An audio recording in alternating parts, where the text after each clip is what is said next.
예, 바울은 우리가 계속해서 살펴보고 있듯이 2차 전도 여행을 마치고 잠시 예루살렘에 들렀다가 자신의 파송교회인 안디옥 교회로 귀환을 하게 됩니다. 그때가 주후 52년 여름경이었습니다. 그리고 그해 겨울만 딱 나고 곧바로 주후 53년 봄에 3차 전도 여행을 출발합니다. 성경은 그 대목을 그저 아무런 언급도 없이 그저 이렇게만 설명하고 있습니다. 안디옥으로 내려가서 얼마 있다가 떠나. 안디옥으로 내려가서 얼마 있다가 떠나. 이렇게 어떤 설명도 없이 그저 이 짧은 문구로 바울의 2차 선교여행과 3차 선교여행이 나누게 되는 것입니다. 바울은 그만큼 신속히 3차 전도여행을 출발했다라는 그런 뜻이겠죠. 아마도 바울은 안디옥에서 갈라디아로 넘어가는 그 육로의 통행이 제한되는 겨울 동안만 머물렀다가 안디옥에 머물렀다가 통행이 다시 재개되는 봄이 이르자 곧바로 3차 전도 여행을 출발했던 것으로 보입니다. 당시에는 겨울길이 위험하기 때문에 로마에서 내놓은 여러 간선 도로 가운데 많은 곳을 겨울에는 통행을 금지시키는 것을 볼 수 있습니다. 따라서 바울은 2차 전도 여행과 3차 전도 여행 사이에 거의 쉬지 못했을 거예요. 그러니까 통행이 되지 않는 겨울만 잠깐 그 짧은 시간 동안만 잠깐 쉬었을 것입니다. 사실 시간도 짧았거니와 그 기간 동안 쉬었느냐 또 그렇게 볼 수도 없을 것입니다. 선교 보고도 안디옥 교회 성도들 가운데 해야 되죠. 2차 선교 여행 2년 6개월간의 많은 선교 또 여러 교회를 개척했잖아요. 선교 보고도 해야 되죠. 그리고 또 거기서 그치지 않고 3차 선교 여행을 바로 진행해야 되기 때문에 다음 어떤 선교지 또 목적지를 향한 계획들을 전도 계획들을 세워야 했을 것입니다. 거의 쉬지 못했을 거예요. 그것만 봐도 여러분 우리가 무엇을 느낄 수가 있습니까? 바울은 그의 모든 생애를 오직 복음 증거를 위해 숨가쁘게 사용했음을 느낄 수 있지 않습니까? 마치 한 번 켜진 촛불이 자신을 다 태울 때까지 쉼 없이 자기 몸을 불태우듯이 쉬지 않고 자기 삶을 복음을 위해서 온전히 제단 위에 바쳐 불사른 인생. 이것이 바로 바울의 삶이었습니다.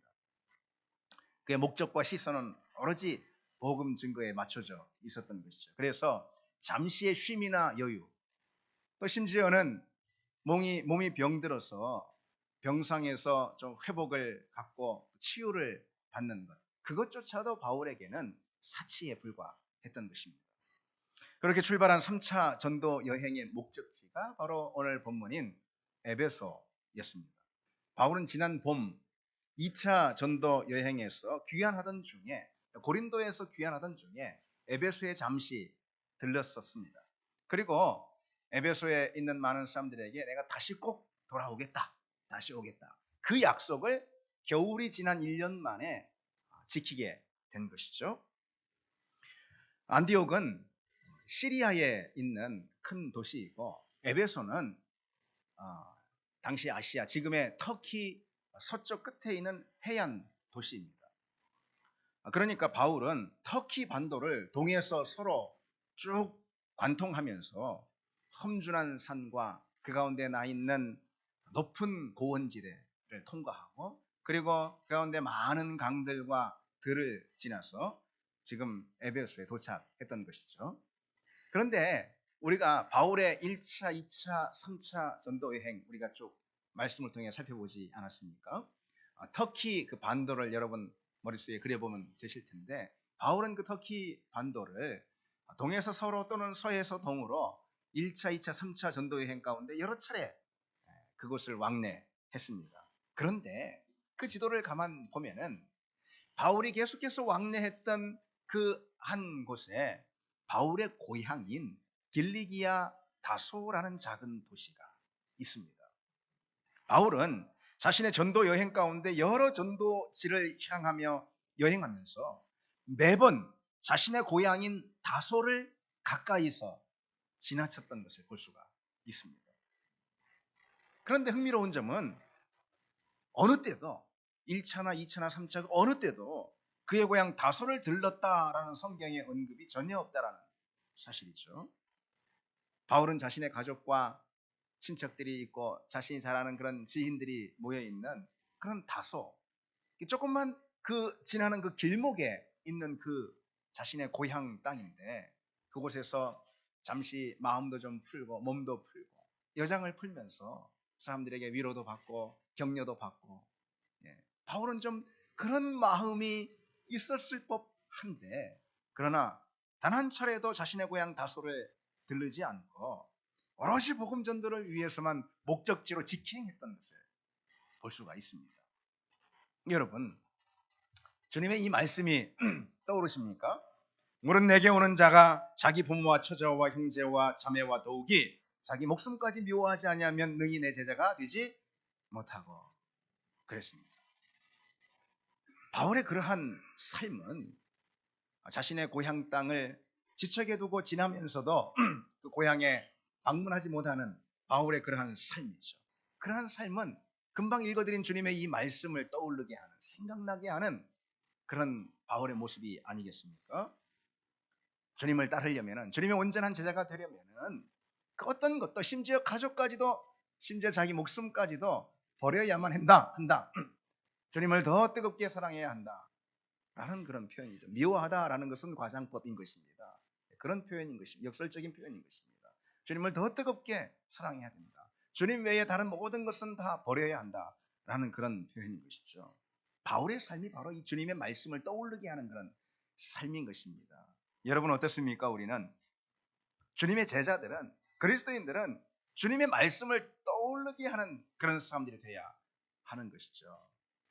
누굴 보면은 주님의 이런 말씀이 떠올라, 그런 사람들이 우리가 다 돼야 한다는 것입니다. 물론 화 있을진저 외식하는 자요, 이런 말씀이 떠오르면 안 되겠죠, 그죠? 나를 보고 그런 말씀이 떠오르면 안 되잖아요. 화평케 하는 자는 복이 있나니 저희가 하나님의 아들이라 일컬음을 받을 것이라, 이런 말씀이 떠오르고, 또 어떤 집사님, 어떤 형제 자매의 핵심을 보면은, 각 사람을 보면은 먼저 그 나라와 그 의를 구하라 라는 그 주님의 말씀이 떠오르고, 나를 보면, 우리를 보면은 주변에서 서로가 그런 말씀들, 주님이 우리에게 주신 그 말씀이 떠오르는 삶이 돼야 한다는 것이죠.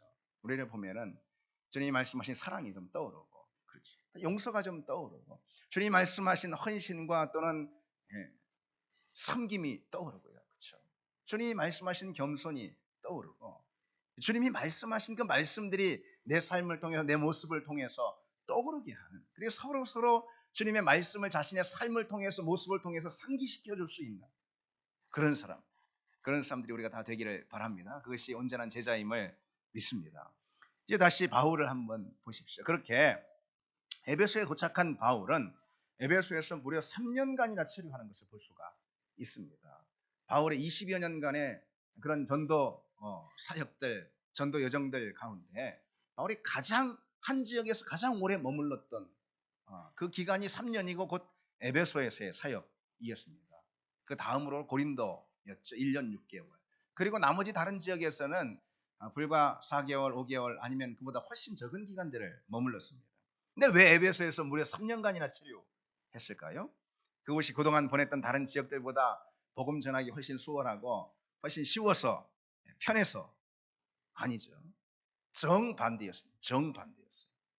복음 전하기가 훨씬 더 힘든 것, 훨씬 더 까다로운 것, 훨씬 더 고생스러운 것, 그것이 바로 에베소였습니다. 에베소는 정말 바울에게 큰 장벽과도 같은, 아마 아덴에서보다도, 고린도에서보다도 더 큰 그런 장벽을 느낀 거예요. 그리고 고생과 수고, 땀을 다 쏟아도 열매를 거두기가 쉽지 않은 그런 것이 바로 에베소였습니다. 바울은 훗날에 에베소에서의 자신의 이 3년간의 사역을 이렇게 회고하는 것을 볼 수가 있습니다. 내가 맹수와 더불어 싸웠다. 실제 맹수라기보다도 거칠고 야만스럽게 바울을 핍박했던 그런 바울의 적대자들을 일컫는 말이겠죠. 바울은 교회 안팎으로 이런 맹수와 같은 적대자들과 씨름하며 분투하며 그렇게 하루하루 힘겨운 날을 보냈다는 것이죠. 그러면서도 바울은 에베소를 떠나지 않았습니다. 고린도전서 4장 10장에서는 그러한 자신의 에베소 사역을 또 이렇게 돌아보고 있습니다. 고린도전서는 바울이 에베소에 있을 때 쓴 편지입니다. 세번역 성경으로 읽어드리면은 우리는 바로 이 시각까지도 줄이고 목마르고 헐벗고 얻어맞고 정처 없이 떠돌아 다닙니다. 우리는 우리 손으로 일을 하면서 고된 노동을 합니다. 우리는 욕을 먹으면 도리어 축복하여 주고 박해를 받으면 참고 비방을 받으면 좋은 말로 응답합니다. 우리는 이 세상의 쓰레기처럼 되고 이제까지 만물의 찌꺼기가 되었습니다. 그렇습니다. 이 시각까지도 에베소에서 사역하는 그 시각까지도 줄이고 목마르고 헐벗고 얻어맞고 정처 없이 떠돈다라는 것이죠. 그래서 누가 욕을 하면은 도리어 축복을 해야 되고, 누가 박해를 해야 되면 참아야 되고, 비방을 하게 되면 좋은 말로 응답을 해야 되는 거죠. 그 모습을 보니 인간적으로 판단할 때 정말로 세상의 찌꺼기가 쓰레기가 되었다는 거예요. 만물의 찌꺼기처럼 보인다라는 것이죠. 사도였던 하나님께 쓰시는 큰 종이었던 이 바울조차도 인간적으로 볼 때 그렇게 늘 얻어맞고 또 힘겹게 하루하루 삶에 정처 없이 떠돌아다니고 줄이고 목마르고, 그리고 누가 욕을 하면은 축복으로 응대해야 되고, 이 모습을 보니 인간적으로 판단할 때 그야말로 세상의 쓰레기같이 보이고 만물의 찌꺼기처럼 여겨진다라는 것이 얼마나 참 안타까운 그런 표현이겠습니까? 그런데도 불구하고 에베소의 사역이 바로 그와 같았어요. 그런데도 바울은 에베소에서 가장 오래 끈질기게 인내하며 머물고 있지 않습니까? 여러분, 우리에게도 그런 헌신이 있길 원합니다. 그것이 진짜 헌신인 것입니다. 열매가 안 나올 것 같은 그곳에서 끈질기게 기대하며 열매를 바라보며 수고하고 땀 흘리는, 그리고 쉬운 다른 곳이 있는데도 불구하고 더 힘들고 어려운 곳, 쉬운 다른 곳은 오히려 바울이 그곳에서 디모데도 파송하고요, 디도도 파송하고 자기 제자들을 파송했습니다. 자기는 가장 어려운 그곳에서 모든 비바람을 다 맞으면서 거기서 견디면서 열매를 기대했던 것이죠. 여러분, 하나님이 기뻐하시는 헌신은 바로 그와 같은 거라는 것이죠. 제가 여러분들 이야기하는 걸 종종 듣습니다. 다른 교회 사람들이, 우리가 이제 개척한 지 3년 됐으니까 다른 교회 사람들이 여러분들한테 작은 개척교회 힘든데 뭐로 그렇게 가냐고, 개척교회 가면 힘든 게 얼마나 많을 텐데 왜 거기 가냐고, 안 와봐서 알지도 못하면서 하여튼 그렇게 여러분들에게 말한다는 얘기를 들었습니다. 여러분, 개척교회 참여해서, 작은 교회 참여해서 여러분 어렵고 힘드십니까? 그럴 수도 있습니다. 왜 개척교회 여러분 작은 교회 참여를 할까요? 뭐 다른 이유도 있을 수 있겠지만은, 뭐 가족적이라 뭐 여러 이유도 있을 수 있겠지만은, 그것은 당연히 개척교회가, 작은 교회가 더 많은 헌신과 희생, 더 큰 수고와 그리고 섬김이 요구되기 때문인 것이죠. 그리고 바로 그것이 그리스도인으로서 주어지는 가장 큰 상급의 통로가 될 수도 있다라는 사실, 여러분 우리가 알기 때문에 이 자리에 참여한 것 아니겠습니까? 고생은 고생대로 하고 헌신은 헌신대로 하고, 그리고 상급도 똑같다면은 뭐로 우리가 여기 참여했겠습니까? 개척교회 참여하는 것, 작은 교회 참여하는 것, 이것이 더 큰 헌신과 수고, 그리고 또 인내도, 그리고 섬김도, 희생도 요구됩니다. 그러나 그것이 곧 가장 큰 상급을 의미한다라는 것이죠. 왜 개척교회에 왔는가? 더 큰 상급을 기대하기 위해서 왔다라는 것입니다. 교회, 우리는 다 여러분 사실 꾀가 있는 사람들입니다. 다 꾀가 있는 사람들이에요. 꾀가 있어가지고, 지혜가 있어가지고 이곳에 왔단 말이죠. 바울도 역시 그랬습니다. 근데 교회 안에서도 마찬가지예요, 여러분. 교회 안에서도 힘든 자리에 더 오래 머무르는 것, 오히려 힘든 사역에 참여하는 것, 힘든 사역에 뛰어드는 것 있죠. 그것이 더 지혜로운 것입니다. 더 큰 상급이 있기 때문에 그렇습니다. 여러분, 힘든 사역을 먼저 차지하시기 바랍니다.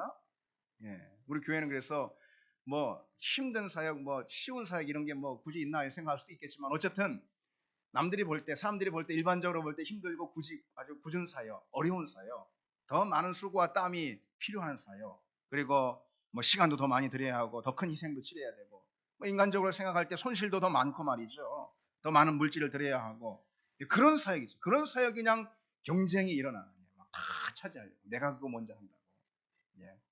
그 사역 놔주지 않고 말이죠. 1년만 지나면은 뭐 그냥 금방 이 사역 놓겠다고, 이거 힘들다고, 한 해 말만 되면 다들 그런 소리 하는 것 아니겠습니까? 우리 교회는 반대가 되길 원합니다. 더 힘든 거 더 다른 사람들 볼 때 어려운 거 있죠. 에베소와 같은 그런 자리 있잖아요. 에베소의 자리. 그 자리에 여러분들이 다 있기를 바랍니다. 그것이 꽤 있는 사람이고, 다시 말해 지혜 있는 사람인 줄 믿습니다. 오늘 본문을 한번 다시 보십시오. 바울은 그런 목회 사역이 있잖아요. 그런 정말 비바람과 맞서야 하는 그런 목회 사역이 기다리고 있는 이 에베소를 향해 출발했습니다. 그리고 에베소에 도착을 했습니다. 그리고는 이 에베소 교회가 이미 형성되어 있었습니다. 그 전에 아볼로가, 그리고 또 아굴라와 브리스길라가 사역한 곳 아니겠습니까? 교회가 있었어요. 그 에베소 교회에 도착해서는 그곳에서 바울이 가장 핵심적으로, 그리고 또 가장 중점적으로 사역했던 바울의 사역이 있어요. 아직까지 좀 부족하고 어리고 연약한 에베소 교회에 큰 부흥을 가져다 주는 신앙의 두 기둥, 그것을 붙드는 사역이 바로 이 바울의 사역이었어요. 무엇이었을까요, 여러분? 오늘 본문은 그것을 기록하고 있는데, 한마디로 먼저 말씀드리면은 바울이 에베소에서 사역한 사역은 성령 운동과 말씀 운동인 것입니다. 같이 한번 해봅시다. 성령 운동과 말씀 운동. 바울은 딱 이 두 가지 붙들고 전념하는 것을 볼 수가 있어요. 사실 이것은 바울의 에베소 사역만 봐서 사도행전 19장 안에서만 있는 것은 아닙니다. 사도행전 전체 핵심적인 키워드 두 개를 붙들려고 하면은 역시 성령과 말씀 두 가지일 것입니다. 그래서 사도행전 강해를 우리가 하고 있지 않습니까? 지금 40주째 나가고 있는데, 사도행전 강해를 한다고 하면은 사도행전의 모든 구절들에 대한 설교는 사실 딱 두 가지일 것입니다. 성령에 관한 설교, 또 하나님의 말씀에 관한 설교, 두 가지밖에 있을 수 없어요. 사도행전의 모든 내용이 다 그렇다라는 것입니다. 모든 구절과 장면들이 성령의 역사와 성령의 일하심에 다 맞닿아 있어요. 아닌 것이 없어요. 그리고 모든 구절과 장면들이 말씀의 선포와 말씀의 가르침에 다 맞닿아 있어요. 예외가 없어요. 예외가. 근데 사도행전 강의를 하면서 여러분 계속 말씀을 듣고 있지만은 계속 그 말씀만 듣는 건 아니잖아요. 계속 말씀 성령 하면은 뭐 고리타분하다고 뭐 할까봐. 그래서 어느 본문이 주어지면은 거기에서 발견되는 다른 여러 메시지들을 우리가 함께 나누고 있거든요. 그러나 여러분 엄밀하게 말해서 그것은 다 주변적인 메시지인 거예요. 주변적인 메시지. 모든 구절들이 담고 있는 핵심적인 메시지는 뭐냐? 오로지 성령과 말씀인 것입니다. 성령으로 충만했다. 성령이 일하셨다. 그리고 또 말씀이 선포됐다. 말씀이 생명의 역사, 복음의 역사를 일으켰다. 다 그 내용이라는 것이죠. 사도행전. 그것이 사도행전과 사도행전의 교회들이 보여주고 있는 가장 중요한 모습이고 내용입니다. 그럼 여러분 한번 생각을 해 보십시오.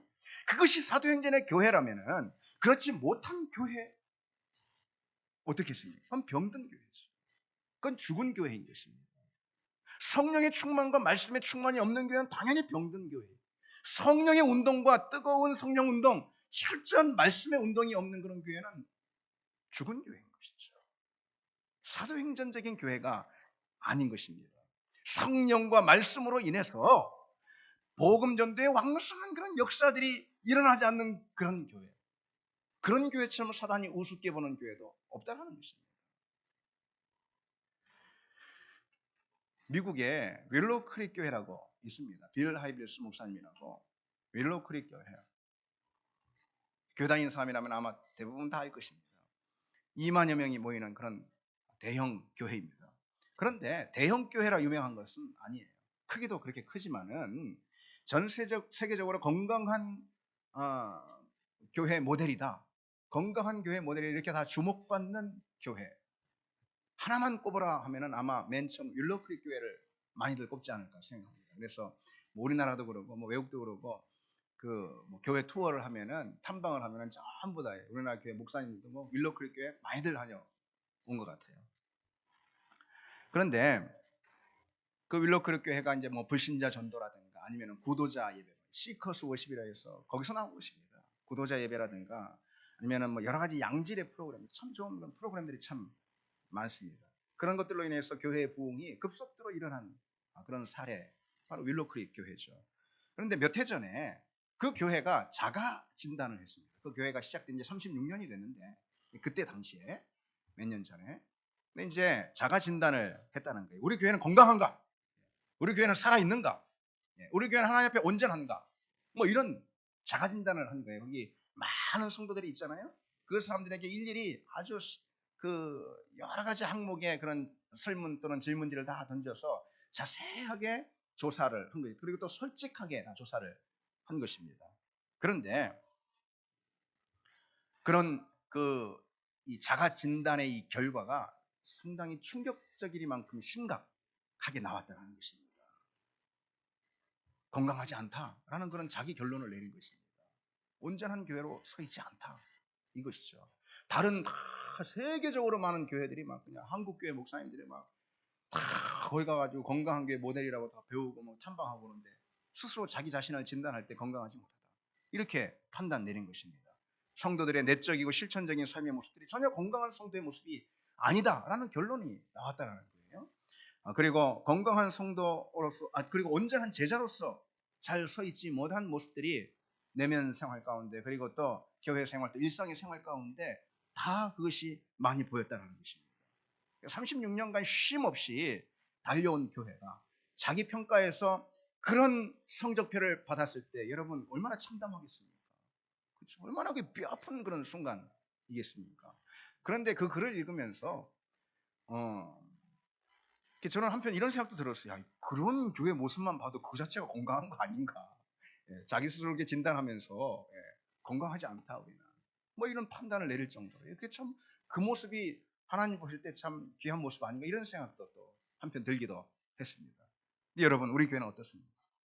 우리 교회는 지난 3년간 달려오고 앞으로 30년을 기대하면서 우리 교회는 여러분 어떻습니까? 건강한 교회 또는 살아있는 교회 맞습니까? 아니면은 병들거나 죽은 교회 혹시 아닙니까? 다른 것들이 아무리 잘 갖춰져 있고 아무리 훌륭해도 우리가 늘 하는 이야기지만은 성경에 있는 그대로 성령 운동과 말씀 운동, 사도행전에 있는 교회의 모습 그대로 성령의 충만과 말씀의 충만이라는 신앙의 두 기둥이 금이가 있으면은 그 교회는 아무리 다른 사상 사람들이 또는 다른 성도들이 우러러보고 좋은 교회라 판단하고 건강한 교회 모델이라 그렇게 여긴다 하더라도 그 교회는 죽은 교회고 그 교회는 병든 교회임이 틀림없습니다. 에베소 교회 역시 그런 교회였습니다. 바울이 가기 전에 거기 브리스길라와 아굴라가 목회를 하지 않았습니까? 아볼로가 목회를 하지 않았습니까? 아직 많은 것이 부족하고 연약한 모습으로 있었던 그런 교회. 그 교회가 바로 에베소 교회였습니다. 그 에베소 교회에 가서 바울은 에베소 교회를 다시 살려내는 큰 부흥을, 영적인 부흥을 일으키는데 무엇을 통해서 영적 부흥 그리고 또 건강하고 살아있는 교회로 만드느냐? 바로 신앙의 두 기둥을 세우는 거였습니다. 첫 번째가 무엇입니까? 바울 에베소 교회 가운데 일으킨 운동이 무엇입니까? 성령 운동이었습니다. 성령 운동. 바울 에베소 교회 목회의 첫 번째 사역을 성령 운동으로 잡았어요. 본문 1절로 7절에 바울이 에베소에 와서 그곳에 있는 제자들, 다시 말해 그리스도인들, 성도들 가운데 가장 먼저 어떤 질문을 던지고 있습니까? 어떤 질문을 던지고 있습니까? 너희가 믿을 때 성령을 받았느냐? 믿을 때, 믿는 신자들이었어요. 너희가 믿음 가운데 있을 때 성령을 받았느냐? 그래 묻지 않습니까? 뭐라고 대답하죠? 다들? 아니라 성령이 있음도 성령의 계심도 알지 못하노라.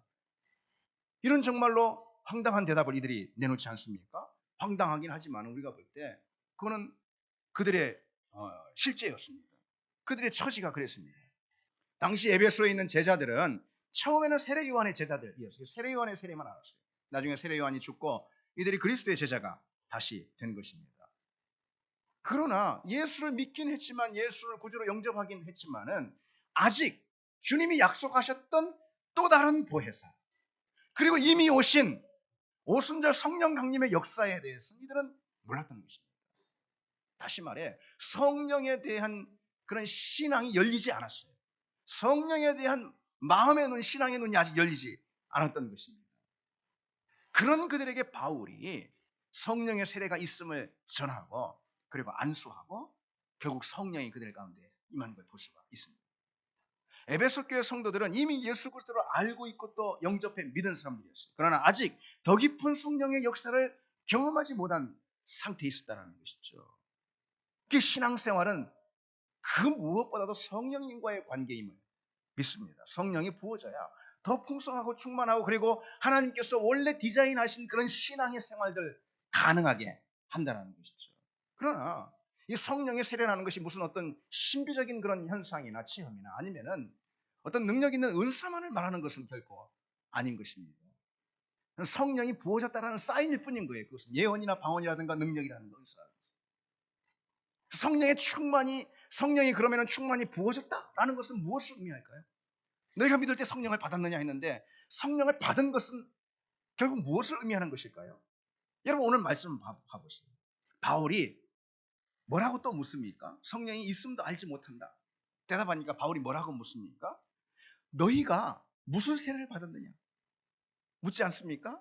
그때 뭐라고 대답하죠? 다들 요한의 세례를 받았다라고 답하지 않습니까? 그때 바울이 주 예수의 이름으로 이들에게 세례를 베푸는 것을 볼 수 있어요. 그러자 성령이 이들에게 임했습니다. 성령으로 세례를 받게 되는 것이죠. 그러니까 여러분 여기서 세례라는 것은 헬라어로 밥티조라는 단어로 잠그다 또는 담그다, 잠기다 그런 뜻이 있는 단어인 것입니다. 완전히 물 가운데 침수되는 것을 잠가지는 것을 말하는 거예요.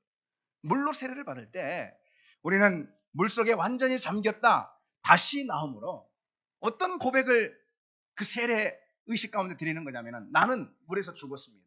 그리고 다시 나오면서 이제 나는 그리스도로 다시 살았습니다. 나의 옛 자아는 죽고 이제 그리스도로 다시 살았습니다. 이 고백이 세례의 고백인 것입니다. 그런데 이제 물로 세례를 받는 것이 아니고 성령으로 세례를 받았다. 성령으로 세례를 받았다. 이건 무엇입니까? 성령에 완전히 잠겨서 성령의 강물, 성령의 바다에 완전히 침수되어 잠겨서 이제 나는 성령 안에서 죽고 이제 내가 옛 모든 자아가 다 죽고 내 전 존재가 다 죽고 수장되었고 이제 성령으로 인해서 다시 그리스도 안에서 다시 살았습니다.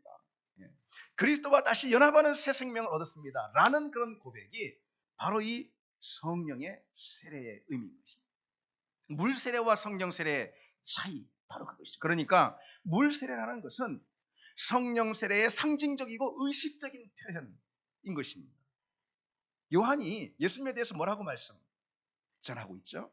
그는 나는 물로 세례를 주거니와 그는 성령과 불로서 세례를 주리라 그러지 않았습니까? 성령과 불로서 너에게 세례를 베풀리요. 예수님은 성령으로 세례를 주시는 분이라는 것입니다. 그러니까 예수 그리스도를 영접하면 그분을 주로 모시면 우리는 너무도 자연스럽고 당연하게 성령의 세례를 받게 되는 것입니다. 받을 수 있게 되는 것입니다. 성령의 세례라는 것은 성령이 물과 같이 내게 부어져서 내가 성령의 강물에 침수되는 그런 사건, 그런 삶인 것입니다. 그래서 내 의지, 내 뜻, 내 소원, 내 모든 바람들, 내 모든 존재가 성령의 강수에 침수되고 성령의 바다에 완전히 잠기는 그것. 그래서 이제 성령께서 나를 새 사람으로 주관하셔서 예수의 뜻, 예수의 의지, 예수의 꿈, 예수의 새 사람으로 만드는 사건이 곧 성령의 세례인 것이죠. 그게 성령의 세례 없이는 결단코 온전한 그리스도인이 될 수 없는 것입니다. 온전한 교회도 될 수 없는 것이죠. 그러니까 성령을 받는다는 것에 너희가 믿을 때 성령을 받았느냐? 성령을 받는다는 것의 가장 핵심적인 의미는 성령이 내 내면과 내 삶의 주인이 되신다는 거예요. 그것이 성령을 받는다라는 뜻입니다. 어떤 능력이나 은사 이것은 그것의 결과와 사인일 뿐인 거예요. 성령을 받는다는 것의 가장 핵심적인 의미는 성령이 내 내면과 내 삶의 주인이 되신다라는 것입니다. 성령이 나를 그분의 처소, 그분이 거할 집으로 삼으시는 것입니다. 나는 마땅히 또 기꺼이 그분께 내 모든 삶의 자리를 내어 드리는 것입니다. 이것이 성령이 임하는 것입니다.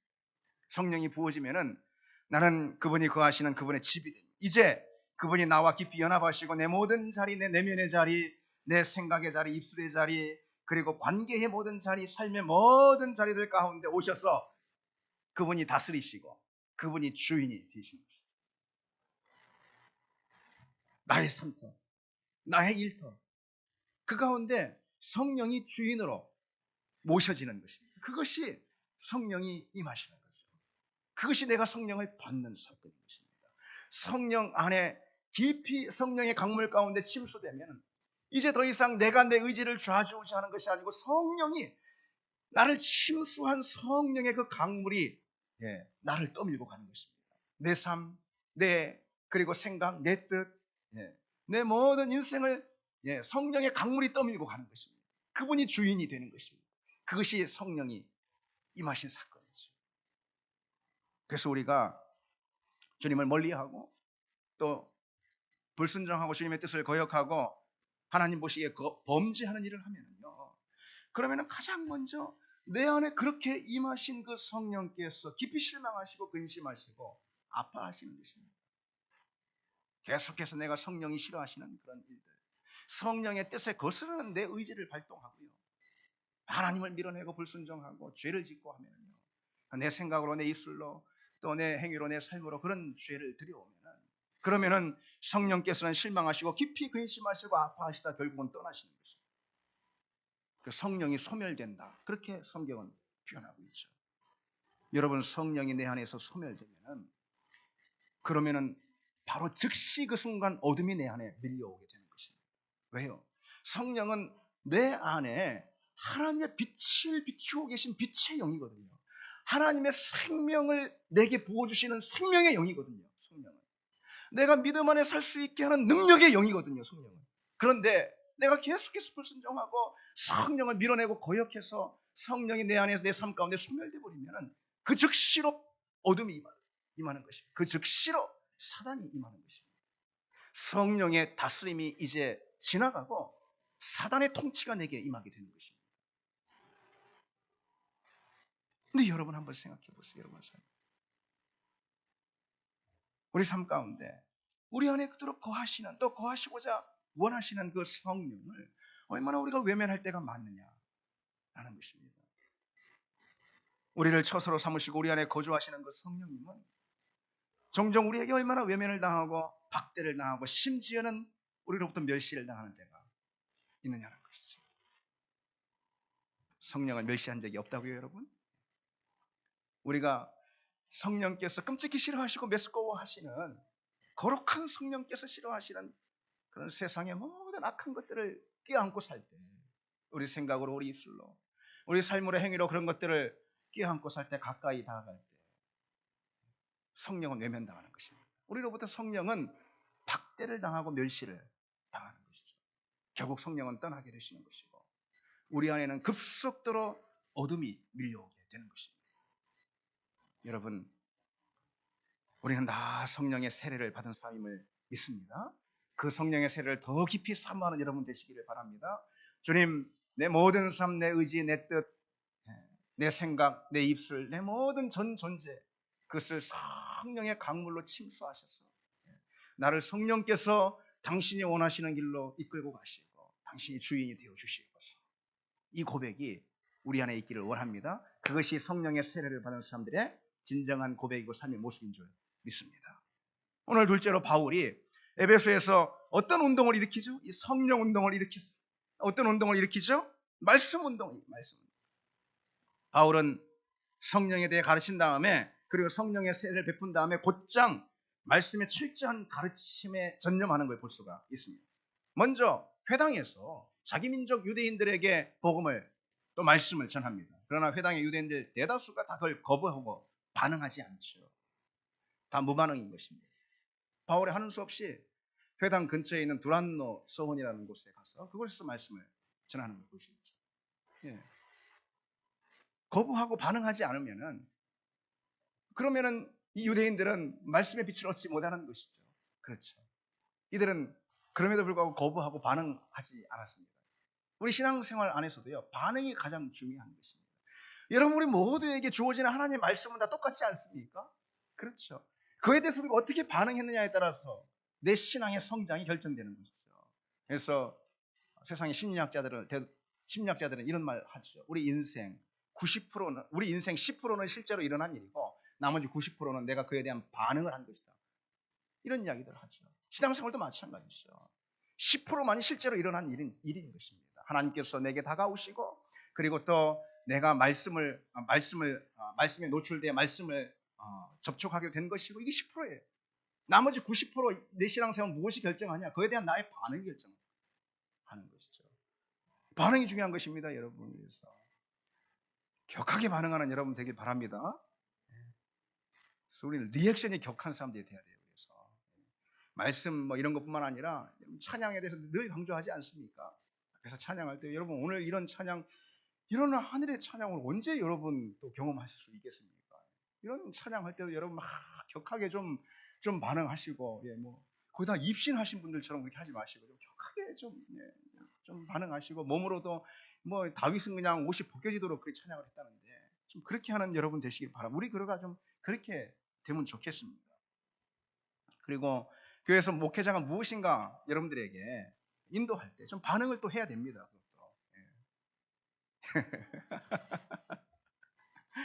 저쪽을 좀 보자 하면은 좀 봐야 되는 것입니다, 여러분. 좀 보기 싫어도 좀 뭐 나쁜 거 보라는 것보다 저쪽을 우리 봅시다 하면 좀 보고 신용이라도 좀 하고요. 이쪽으로 갑시다 하면 좀 모르기 힘든 것도 아닌데 좀 따라오고. 이거 반응이 참 중요한 것입니다. 통 반응이 없고 뭐 순종도 없고 각자 저마다 자기 소견에 옳은 대로 행하면 여러분 그런 교회가 어떻게 하나님의 쓰임을 받을 수가 있겠습니까? 우리 교회 말고 그런 교회가 많지 않습니까? 그렇죠? 우리 교회는 리액션에 강한 그런 교회가 되길 바랍니다. 그것이 90%를 만든다 그랬습니다. 에베소 회당의 유대인들은 리액션이 없었어요. 그래서 오히려 반대했죠. 격렬하게. 그래서 바울은 그들을 떠나서 두란노 서원으로 옮깁니다. 거기서 2년 동안 말씀을 강론했어요. 두란노 서원이라는 것은 아마도 두란노의 사람 이름인 것입니다. 헬라 철학자 이름입니다. 그 사람의 소유인 그 회당 또는 뭐 어떤 학원 건물을 말하는 것이죠. 거기를 이제 임대해 빌려가지고 오후 시간대 강의를 했습니다. 원래 이 두란노라는 철학자는 분명 오전 시간대 강의를 했을 거예요. 자기 어떤 철학 강론들을 했겠죠. 그렇죠? 거기가 헬라 지역이니까 헬라 문화권에 있는 사람들에게. 근데 에베소 이 헬라 문화권의 관습을 따라서 에베소 사람들은 모든 공적인 업무를 오전에만 딱 봅니다. 이게 이 두란노 역시 오전에만 헬라 철학을 강의했을 것입니다. 따라서 바울은 강의실이 빈 점심시간 때와 오후 낮잠 시간대라고 부릅니다. 그 사람들. 그 시간대를 이용해서 말씀을 가르쳤습니다. 그래서 표준 세번역에 보면 시간도 그렇게 기록되어 있는 걸 볼 수 있어요. 오전 11시부터 오후 4시까지 이렇게 5시간 동안 말씀을 가르쳤어요. 그러니까 하루에 5시간, 일주일에 안식일 빼고 6일 그렇게 2년을 쭉 말씀을 가르친 것입니다. 말씀 운동을 일으킨 거예요. 2년 하면은 3120시간 이렇게 계산이 나옵니다. 그 많은 시간 동안 하나님 말씀을 가르치고 복음을 전했다라는 것이죠. 그래서 결국 하나님 나라를 세우는 것 있잖아요. 결국 교회를 든든히 세우는 것은 오직 말씀으로 돌아가 말씀에 충실한 것 외에 없음을 믿습니다. 여러분 말씀에 뿌리내리는 신앙이 아닐 때는요, 암만 성령으로 충만해도 균형을 잃고 마는 것이고 또 오래 가지 못하는 것을 참 많이 볼 수가 있습니다. 그래서 결국은 성령의 충만함이 결국은 말씀으로 돌아가고 또 말씀의 충만함이 성령으로 돌아가는 이런 건강한 순환 관계가 일어나야지 되는 것입니다. 말씀에 뿌리를 내리는 신앙이라는 건 뭘까? 이것은 그러면 말씀에 뿌리 내리지 않는 신앙은 뭘까? 이런 신앙이 있다면 그것은요, 말씀 외에 다른 것 때문에 교회 나오는 거예요. 말씀 외에 다른 것 때문에 신앙생활 하는 거예요. 교회 나오는 게 뭐 재미있어서 좋아서 또 뭐 관계가 좋아서 뭐 밥이 맛있어서 뭐 하여튼 말씀 외에 다른 것으로 인해서 신앙생활하거나 교회 생활을 하는 것, 그것입니다. 그것이 말씀에 뿌리 내지 못한 신앙이고 그런 신앙은 제대로 못하는 것입니다. 여러분 우리 교회는 말씀과의 교제 그거 하나 붙들고 말씀과의 교제가 가장 귀하고 우리의 값진 은혜가 되는 그런 교회가 되길 바랍니다. 요즘 여러분 그 TV 소위 먹방이라고 있어요. 먹방. 먹는 거 방송하는 그런 팁입니다. 이게 가만 보면은 저도 그 먹방 이거 틀면 무조건 그게 잘 나와요. 그래서 간혹 봤는데 참 재밌습니다. 이렇게 맛을 표현하는 게 맛을 이렇게 시음을 하고 또는 맛을 미리 맛보고 이렇게 맛을 표현하는 게요. 정말 맛 표현이 현란할 정도예요. 현란할 정도. 뭐 샐러드 한 접시 그 간단한 거 먹으면서도요. 거기서 뭐 리포터들이나 뭐 이런 사람들이 뭐 상큼하고 부드러운 감칠맛이 입안 가득히 퍼져 온몸으로 그 느낌이 전해지는 것이 정말 너무 황홀하고 하루의 피로가 다 가실 정도의 뭐 이런 거 있잖아요. 이런 식으로 뭐 백종원이라는 그런 방송인이 있습니다. 그분이 이제 요리 전문가 같은데 그분이 나오는 그 이제 있어요. 요리 프로. 우리 애들이 되게 좋아합니다. 엄마가 안 해주니까 그런 걸. 예. 거기에 이제 김준현이라는 그 뚱보 개그맨, 뚱보라고 해서 좀 죄송한데 뚱보 개그맨이 시식을 하는 장면이 나오는데 정말 그 사람 얼굴만 봐도 나도 그거 먹고 싶어 하는 생각이 그냥 절로 듭니다.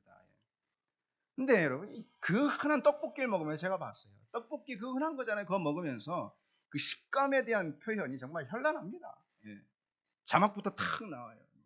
젓가락 사이에서 살랑살랑 침샘 자극, 뭐 쫄깃쫄깃한 떡과 빨간 소스의 강렬한 유혹, 뭐 이렇게 해서 이제 자막이 딱 깔리고, 그리고 이제 이 김준혜라는 이 개그맨이 이제 뚱보 개그맨이 탁 한 입을 탁 이제 먹고 막 하면서 뭐 저기 얼굴 표정이 있습니다. 제 얼굴로는 그냥 안 나옵니다. 예.